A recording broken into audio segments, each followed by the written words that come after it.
नमस्कार, मैं हूं आपके साथ इश्तियाक अहमद और आप देख रहे हैं। स्वागत है आपका अपने उत्तर प्रदेश में। रुक करेंगे उत्तर प्रदेश की तमाम खबरों की तरफ। वो बीजेपी ने उत्तर प्रदेश विधानसभा चुनाव में 255 सीटों पर शानदार जीत दर्ज की और वही उसके सहयोगियों ने और जो अपना दल है उसने 12 और निषाद पार्टी ने 6 सीटों पर जीत दर्ज की। और इस बड़ी जीत में भी 3 सीटें ऐसी थी जहां बीजेपी अपनी जमानत नहीं बचा पाई। और इस चुनाव में बीजेपी जिन 3 सीटों पर अपनी जमानत नहीं बचा पाई है उनमें पहला नाम है प्रतापगढ़ की कुंडा सीट का।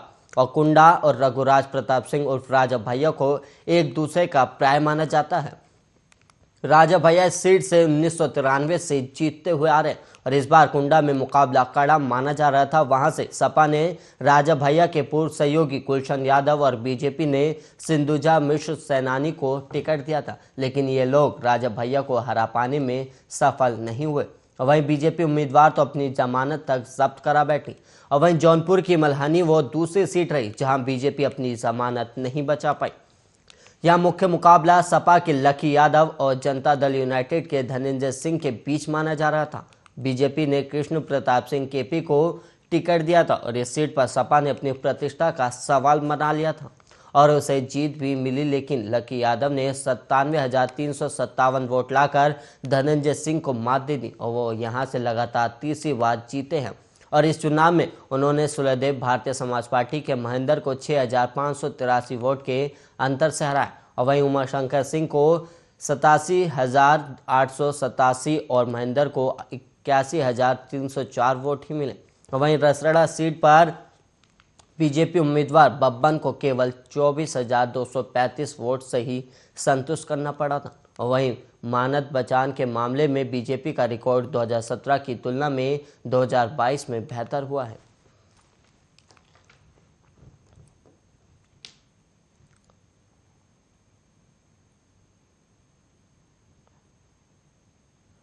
आजमगढ़ में पूर्व सांसद रमाकांत यादव ने एक बार फिर अपना लोहा मनवाया और इस बार फूलपुर पवई सीट से उन्होंने अपने निकटतम प्रतिद्वंदी बीजेपी के राम सूरत राजभर से करीब 30,000 से ज्यादा वोटों से जीत हासिल की। और रमाकांत यादव 2017 में बीजेपी में थे और उनके अपने बेटे अरुकांत यादव को भी इस सीट से बीजेपी को जिताने का काम किया था, लेकिन बाद में 2019 में लोकसभा का टिकट बीजेपी से न मिलने से नाराज थे और बाद में समाजवादी पार्टी में चले गए थे। और वहीं सपा नेतृत्व ने इस बार फूलपुर पवई से पूर्व विधायक श्याम बहादुर यादव का टिकट काटकर रमाकांत यादव को दे दिया था, जिसके बाद पूर्व विधायक श्याम बहादुर यादव के समर्थन में पूरी विधानसभा कमेटी ने इस्तीफा दे दिया था और जमकर विरोध भी हुआ था, लेकिन इसके बाद भी रमाकांत यादव ने अपने मैनेजमेंट के बलबूते पर सभी को एकजुट कर एक बार फिर से अपने लिए यहां पर जीत हासिल की। रमाकांत यादव इससे पहले बहुजन समाज पार्टी, समाजवादी पार्टी और भारतीय जनता पार्टी से लोकसभा के सांसद भी चुने जा चुके और उनकी पहचान पूरे क्षेत्र में एक बाहुबली नेता के रूप में है। और उन्होंने अपने ऊपर बाहुबली के आरोप पर कहा था कि जिसके साथ हजारों बाहों का बल होता है वही बाहुबली कहलाता है। और वही उन्होंने मतदान से पहले ही घोषणा कर दी थी कि समाजवादी पार्टी को इस बार जनपद में 10 सीट हासिल होगी। और इससे पहले 2017 के चुनाव में भारतीय जनता पार्टी जिले से एकमात्र जो सीट जीती थी उसका श्रेय अपने लेते हुए रमाकांत ने कहा था इनकी ही बदौलत बीजेपी का यहां से खाता खुला था और उन्होंने चुनौती दी थी कि इस बार बीजेपी खाता खोल नहीं पाएगी। और 2022 के चुनाव में रमाकांत यादव की भविष्यवाणी भी एक तरीके से सच साबित हुई।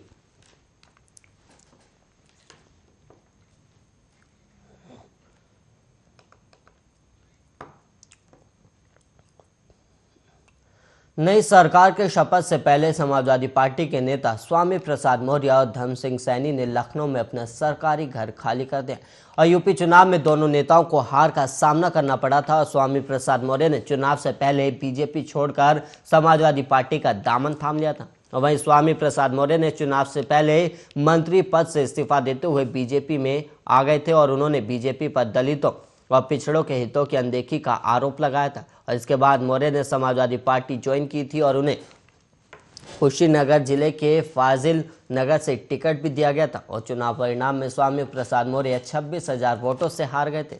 और वहीं सहारनपुर की चर्चित विधानसभा सीट नाकुड़ पर के बीजेपी के मुकेश चौधरी ने धर्म सिंह सैनी का किला ढह दिया और वहीं सैनी बीजेपी छोड़ सपा के टिकट पर चुनावी मैदान में थे और 2002 से लगातार 4 बार विधायक रहे धर्म सिंह की जीत का सिलसिला इस बार मुकेश चौधरी ने रोक दिया।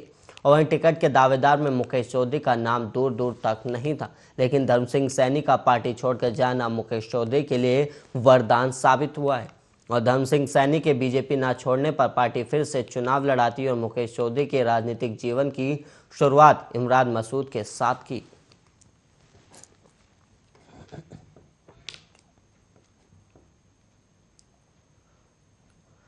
पुलिस की दबंगई का एक ताजा मामला सामने आया है, जहां एक सब इंस्पेक्टर ने न्यायालय के आदेश मानने से साफ इनकार कर दिया। और मामला लखनऊ के जानकीपुरम थाने का है, जहां के sub inspector Avnish Kumar Mishra court के आदेश के बावजूद अवैध निर्माण करवा रहे हैं। और वहीं कोर्ट से निर्माण कार्य रोकने का आदेश होने के बावजूद भी लगातार 4-4 घंटे खुद अवनीश कुर्सी पर बैठकर अवैध निर्माण करा रहे हैं।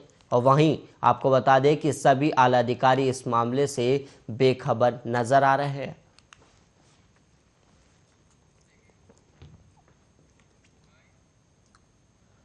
फतेहपुर के बिठौरा ब्लॉक में प्रदेश सरकार ने ग्रामीण क्षेत्र के लोगों के लिए नीर निर्मल जल योजना के तहत करोड़ों रुपए खर्च करके शुद्ध जल मुहैया कराने के उद्देश्य से बिठौरा ब्लॉक के कई ग्राम पंचायतों में करोड़ों की लागत से पानी की टंकी का निर्माण कराया था, जहां पानी की टंकी का संचालन ग्राम प्रधानों के जरिए कराया जा रहा है। और वहीं बिठौरा ब्लॉक के कई ग्राम पंचायतों में बनी पानी की टंकी की देखरेख और मेंटेनेंस का कार्य प्रधानों की जिम्मेदारी में, लेकिन प्रधान अपनी जिम्मेदारी का निर्वहन नहीं कर रहे, जिससे अभी से ही बिठौरा ब्लॉक में पेयजल का संकट गहराने लगा है।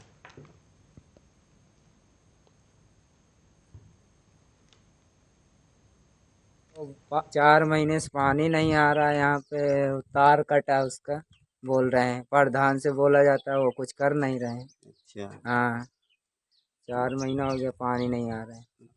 क्या नाम है? आतीश नाम है मेरा। कौन गाँव? टांडा। अच्छा। और वहीं बिजनौर से छेड़छाड़ का एक अजीब और गरीब के साथ सामने आया, जहां एक लड़का बुर्का पहनकर कॉलेज की लड़कियों के साथ अश्लील हरकत करता था। और वहीं आपको बता दें कि नजीबाबाद के NIT कॉलेज का एक लड़का पिछले 2-3 दिनों से बुर्का पहनकर कॉलेज आता था और वहां मौजूद लड़कियों के साथ अश्लील हरकत और छेड़छाड़ करता था। और वहीं लड़कियों की शिकायत पर इस बुर्का पहने लड़के को लोगों ने पकड़कर पुलिस को सौंप दिया। और वहीं लड़के का नाम सुहेल बताया गया, जो कि पिछले कुछ दिनों से बुर्का पहनकर लड़कियों के साथ छेड़छाड़ करता था।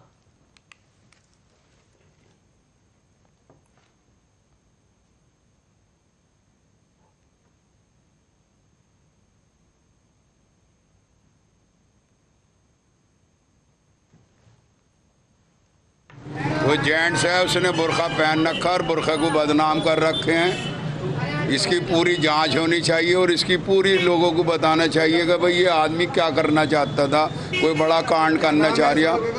लड़के का नाम तो नाम नहीं बता रहा सर अभी। संदिग्ध लगा था ये व्यक्ति, हमने इसे पुलिस को सौंपा। ये हमें ये NIT कॉलेज पे 3 दिनों से दिखाई दे रहा था। अच्छा। हमने आज इसका पीछा किया तो इसमें पता चला कि ये लड़का है।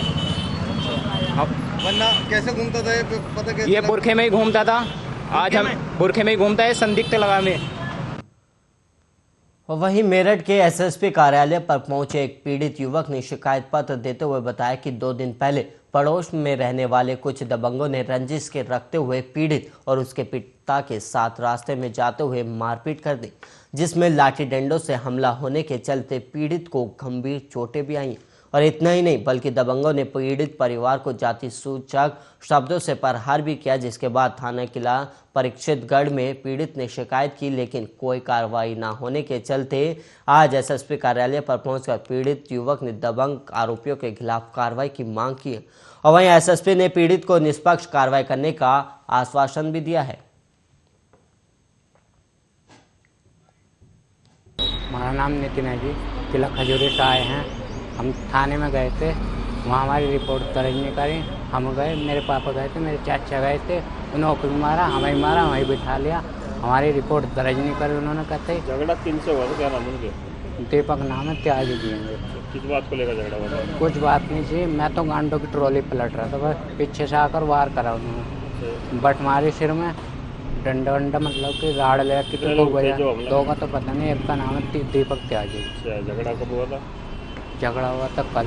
पुलिस ने शिकायत की आपने, तो क्या कोई कार्रवाई हुई थी वहाँ पर? कोई कार्रवाई नहीं हुई, हम पर उल्टा बजाया, बिठा लिया अंदर, कोई कार्रवाई नहीं। एक व्यापारी को अज्ञात बाइक सवार बदमाशों ने गोली मारने का मामला सामने आया और जहां लूट की वारदात को अंजाम देने के लिए बदमाशों ने व्यापारी को गोली मार दी और घटना बुलंदशहर की बताई गई, जहां गुड़ व्यापारी प्रदीप अग्रवाल को अज्ञात बाइक सवार बदमाशों ने गोली मार दी और गोली मारकर बदमाश वहां से फरार हो गए और साथ ही रुपयों से भरा थैला भी लूट के ले गए। और वहीं आपको बता दें कि गुड़ व्यापारी को हायर सेंटर रेफर किया गया और व्यापारी की हालत नाजुक बताई गई और मौके पर पहुंची पुलिस घटना की बारीकी से जांच में जुटी हुई है।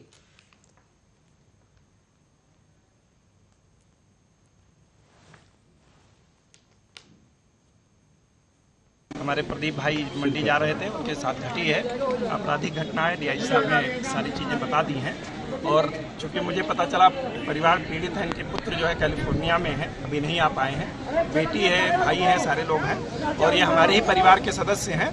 जहाँ तक आपराधिक घटना का सवाल है, शीघ्र ही अनावरण किया जाएगा और मैं आपको आश्वस्त करता हूँ कि पिछले 5 सालों से और आगे भी कानून का राज है दिया जा रहा है। बिल्कुल उन्हें आश्वस्त किया जा रहा है कि भरोसा रखें। पिछले 2.5 वर्षों से मैं जनपद में हूँ और जनपद में एक भी ऐसी घटना नहीं है जो अब तक वर्कआउट न हुई हो। शुरुआती दौर में कहीं से कुछ लोगों ने इस बात पर संशय व्यक्त किया था कि लेन देन का विवाद था, इसलिए हत्या के पीछे कोई रंजिश साजिश भी हो सकती है। तो उस एंगल से हमने एक बात कही थी कि संभव हो सकता है, लेकिन प्राथमिक छानबीन से, परिवार वालों से बातचीत करने से, मंडी के लोगों से बातचीत करने से ये बात स्पष्ट हो गई है कि लेन देन या व्यक्तिगत रंजिश जैसी कोई बात अब तक प्रकरण में नहीं है। और वहीं खबर अब फतेहपुर से है, जहां पर फतेहपुर में ट्रामा सेंटर के चौराहे के समीप अराजक तत्वों का जमावड़ा लगने से आए दिन उनके बीच किसी न किसी बात को लेकर मारपीट होना कोई नई बात नहीं है। और वहीं ट्रामा सेंटर गेट के सामने अवैध रूप से संचालित मैजिक स्टैंड पर आज 2 मैजिक ड्राइवरों के बीच छोटी सी बात को लेकर जमकर मारपीट हुई, जिसमें शरीर के कपड़े तार तार हो गए। और वहीं मारपीट के दौरान चौराहे पर ड्यूटी कर रहे पुलिस के जवानों का नादारत रहना भी पुलिस विभाग को कटघरे में खड़ा करता है। और अगर पुलिस का इसी तरह गैर जिम्मेदार ना रवैया रहा तो किसी दिन किसी बड़ी घटना से इनकार नहीं किया जा सकता।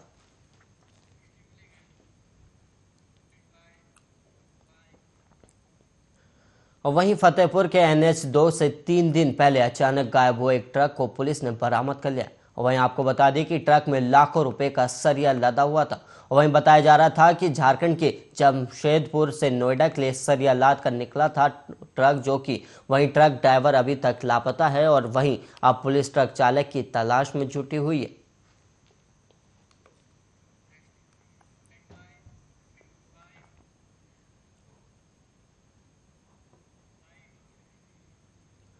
और वहीं मेरठ जिले में एक महिला का जला हुआ शव बरामद हुआ और शव मिलने के बाद लोगों के बीच सनसनी फैल गई। और वहीं मुंडाली थाना क्षेत्र के गांव जिसौरी के जंगल में हरनाथपुर रोड पर सड़क किनारे ट्यूबवेल पर सुबह एक महिला का जलता हुआ शव मिला है। और वहीं शव जलता देख ग्रामीणों ने पुलिस को इसकी सूचना दी और घटना की सूचना मिलते ही पुलिस वहां पहुंची और शव में लगी आग को बुझाया गया और शव की पहचान कराने का प्रयास किया गया, लेकिन उसकी पहचान नहीं हो सकी। और वहीं आपको बता दें कि महिला के गले में रस्सी भी बंधी थी, जिससे साफ है कि पहले उसकी गला घोंटकर हत्या की गई, फिर उसकी पहचान मिटाने के लिए उसमें आग लगा दी गई। और पुलिस का दावा है कि मुकदमा दर्ज कर घटना का जल्द ही खुलासा किया जाएगा। थाना क्षेत्र मुंडाली के जिसौरी ग्राम के खेतों में एक महिला की डेड बॉडी मिली है। बॉडी जली हुई है और प्रथम दृष्टया स्ट्रैंगुलेशन भी लग रहा है, जिसकी पुष्टि पोस्टमार्टम में हो जाएगी। सबको पोस्टमार्टम हेतु भिजवाया जा चुका है। अग्रिम वैधानिक कार्रवाई की जा रही है। महिला की शिनाख्त अभी नहीं हो पाई है। फोटोज़ के माध्यम से अगल बगल के गाँव में शिनाख्त कराने का प्रयास किया जा रहा है। अग्रिम वैधानिक कार्रवाई की। और वहीं खबर अब सीतापुर से है, जहां पर सीतापुर के गांव काशीपुर के पास 9 साल की बच्ची के स्कूल जाते वक्त दर्दनाक मौत हो गई।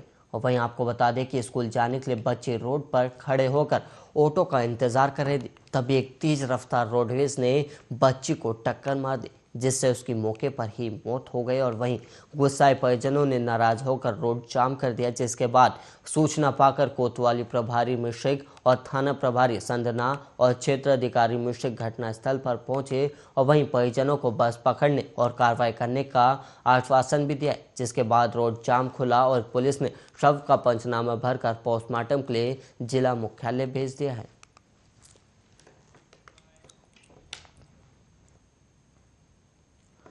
और वहीं वैसे तो सभी जगह रंगों का त्योहार होली बड़े धूमधाम से मनाया जाता है, लेकिन संपूर्ण ब्रज में होली मनाने का अपना अलग ही अंदाज है। कहीं फूल की होली होती है तो कहीं रंग गुलाल की होती है तो कहीं लठमार होली। और वहीं ब्रिज की होली का आनंद लेने के लिए दूर दराज से लोग यहाँ पहुँचते हैं। और वहीं बरसाने में मनाई जाने वाली लठमार होली अपने इसी अनूठे अंदाज के लिए दुनिया भर में जानी जाती है।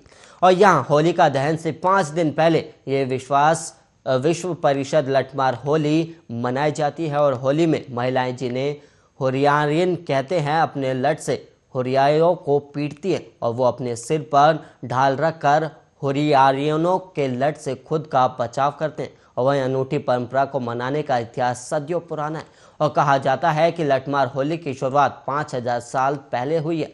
और वहीं हिंदू धर्म ग्रंथों में है कि भगवान कृष्ण ब्रिज छोड़कर द्वारिका चले गए थे और दोबारा बरसाना आने पर ब्रिज में होली का समय था।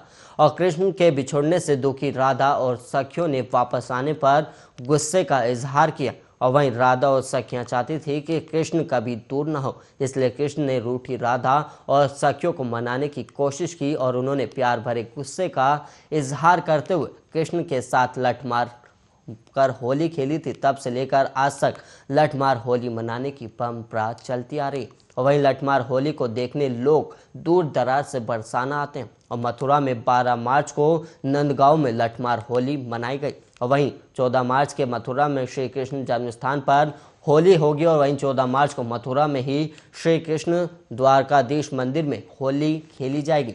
और वहीं 14 मार्च को ही वृंदावन में बांके बिहारी मंदिर में होली मनाई जाएगी। और इसके अलावा 16 मार्च को गोकुल में छड़ी मार होली खेली जाएगी। और इसके अलावा 18 मार्च को फालेन गांव में होली का दहन होगा और 20 मार्च को बलदेव में बलदेव का हुरंगा होगा।